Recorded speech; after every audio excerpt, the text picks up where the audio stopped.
संभल के विषय में ही चर्चा नहीं है। में हम अपना चर्चा नहीं है। राजा भैया भी कोई चर्चा स्वीकार नहीं कर रहे हैं मानव कि चर्चा कराई जाए या ना कराई जाए। ऐसे तथ्य जो ना आए हो कुछ बताना चाहते जी 5 मिनट 5 मिनट नहीं 2 मिनट कुछ तथ्य जो इस सदन में रखे गए, इसके बाद आपको उनको भी सूचना दी है। तो श्रीमान वो आपत्तिजनक है। कुछ बिंदु मैंने भी उनकी भी नोटिस है। इस सदन की कार्रवाई लाइव देखी जाती है, रिकॉर्ड रहता है। माननीय नवाब साहब हमारे बहुत अच्छे मित्र हैं, साथ में मंत्रिमंडल में भी रहे। पहली बात तो ये स्पष्ट हो जानी चाहिए कि जो सर्वे हो रहा है वो न्यायालय के आदेश पे हुआ है, और जितने लोग बोले हैं इन्होंने पत्थरबाजी का कोई जिक्र, कोई चर्चा नहीं की। अब हम एक चीज तो ये भी जानना चाहेंगे कि क्या पत्थरबाजी करने से न्यायालय का आदेश बदल जाता है? अगर न्यायालय ने किसी सर्वे का आदेश दिया तो उस आदेश को पलटने के लिए क्या तरीका है? उससे बड़ी अदालत में जाएं कि सड़क पे खड़े होकर के पत्थर प्रशासन के ऊपर और पुलिस के ऊपर चला जाए। आज तक कभी प्रशासन का निर्णय, न्यायालय का निर्णय इससे बदला हो तो? दूसरा श्रीमान, पुलिस और प्रशासन के लोग जो घायल हुए हैं उनके प्रति किसी ने कोई पीड़ा, कोई चिंता व्यक्त नहीं करी। बहुत गंभीर मामला है ये। ठीक उसी तरह है जैसे बहराइच में 22 साल का एक नौजवान राम गोपाल मिश्र, 4 महीने पहले शादी हुई थी, उसकी हत्या कर दी गई। इतनी निर्मम हत्या करी गई, इतनी गोलियां शरीर में मारी गई, हाथ के नाखून भी निकाल लिए गए। अपराध क्या था कि उसने अपने धर्म का एक झंडा लगा दिया। श्रीमान, इसी चर्चा में एक बड़ा रोचक तथ्य सामने आया।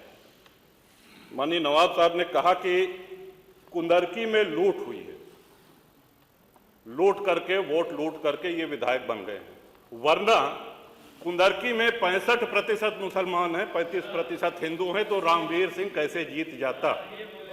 ये कार्रवाई में है हमारा।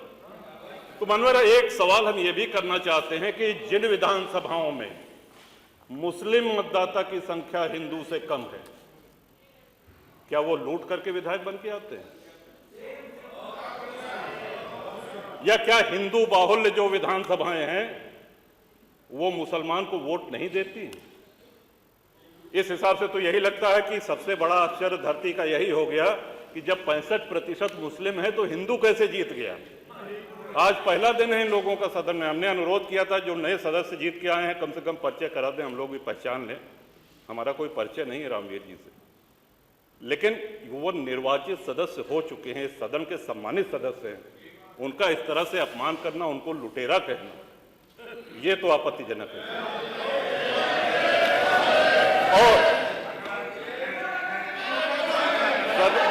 सर्वे हम बोल रहे तो आप बोले बोले।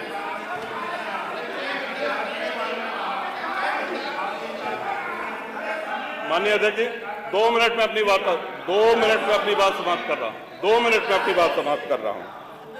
हम लोगों ने भी बड़े धैर्य से सुना। तो इस सदन का एक क्राइटेरिया, एक मापदंड क्या ये तय मान लिया जाए कि जहां हिंदू अधिक है वहां हिंदू विधायक को ही जीतना चाहिए, मुस्लिम विधायक सिर्फ वहीं से जीतना चाहिए जहां मुस्लिम की आबादी 50% से अधिक है? अगर ऐसा नहीं हुआ तो ये मान लिया जाए कि वोटों की लूट हो रही है, या विधायक लुटेरा बन के वोट को लूट करके जीत करके आया है, बेईमानी से आया है। तो श्रीमान, ये तो इन शब्दों को कार्रवाई से हटाया जाना चाहिए। ये सदन के विधायक का अपमान है। और एक बात और कही गई कि सर्वे शांतिपूर्ण चल रहा था।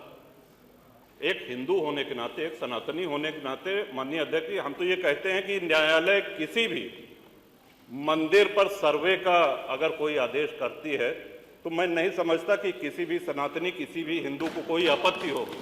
हमने किसी के धर्मस्थल तोड़ के अपने धर्मस्थल नहीं बनाए। करें जहां करना हो सर्वे करें, हम कभी गुम्मा अद्धा नहीं चलाएंगे, हम पत्थरबाजी, हम न्यायालय के निर्णय का सम्मान करेंगे। तो शासन का काम, प्रशासन का काम तो न्यायालय के निर्णय को लागू कराना होता है। तो इसलिए माननीय अध्यक्ष जी, इस पे चर्चा कराई जाए। चर्चा में भाग लेने की इच्छा इधर भी है, इधर भी है, बहुत से लोगों की है, और चर्चा कराई जाएगी तो बहुत सी सच्चाइयां सामने आएंगी। बहुत बहुत